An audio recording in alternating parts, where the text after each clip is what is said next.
ফাবিআইয়ি আলাই রাব্বিকুমা তুকাজ্জিবান 41 বার বললে কি হয়? পবিত্র কোরআনুল কারীমের অন্যতম একটি সূরা হচ্ছে সূরাতুর রহমান। এই সূরা রহমানের ভিতরে এই আয়াতটি প্রায় 31 বার এসেছে। এই আয়াতের ফজিলত কিন্তু অনেক বেশি। আয়াতের অর্থ কি?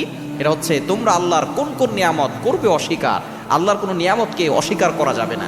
আল্লাহ পাক রব্বুল আলামিন এই একটি কথা বারবার বলেছেন এবং তার বান্দাদেরকে সতর্ক করেছেন যাতে করে আমরা আল্লাহ তাআলার নিয়ামতকে পেয়ে যাতে করে আল্লাহকে ভুলে না যাই। মনে রাখবেন, এই পবিত্র কোরআনুল কারীমের অন্যতম একটি আয়াত হচ্ছে ফাবিআইয়ি আলাই রাব্বিকুমা তুকাজ্জিবান।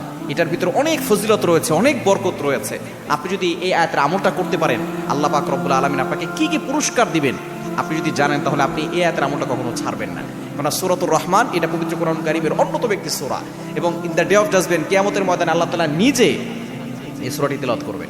তিনি নিজে বলবেন, আনার রহমান আল্লামাল কোরআন খলাকাল ইনসান। এই সুর শুনে সকলে পাগল পারা হয়ে যাবে, সকলে বেহুশ হয়ে থাকবে হাজার হাজার লক্ষ লক্ষ বছর। চিন্তা করেছেন আল্লাহ তাআলা নিজে সেদিন কোরআন তেলাওয়াত করবেন। এজন্য সূরা রহমানের এই ফাবিআইয়ি আলাই রাব্বিকুমা তুকাজ্জিবান এই আয়াতটা আপনি কিভাবে আমল করবেন? আপনি 41 বার পড়বেন, আগে পরে দুরূদ শরীফ পড়বেন। এটা বলে কি হবে? 1 নাম্বার হচ্ছে আল্লাহ তাআলা আপনার দোয়া কবুল করবে। যাদের দোয়া কবুল হচ্ছে না, আপনি এই আয়াতটি 41 বার করে আল্লাহর কাছে দোয়া করলে আল্লাহ তাআলা আপনার দোয়া কবুল করে নেবেন। দ্বিতীয় নম্বর হচ্ছে, যদি কারো অভাব থাকে, অভাব যদি না যায়, আপনি এই আমলটা করলে আল্লাহ তাআলা আপনার অভাব দূর করে দিবেন।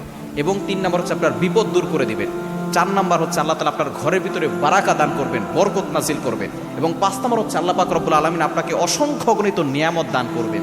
যেহেতু আল্লাহ তাআলা এখানে নিয়ামতের কথাই বলছেন, যদি আপনি আল্লাহর নিয়ামত পেতে চান, আপনি এই অন্যতম আয়াত ফাবিআইয়ি আলাই রাব্বিকুমা তুকাজ্জিবান এই ছোট্ট একটা আয়াত বেশি বেশি করে পড়বেন, দেখবেন আল্লাহ তাআলা আপনার জীবনটাকে পরিবর্তন। ফাবিআইয়ি আলা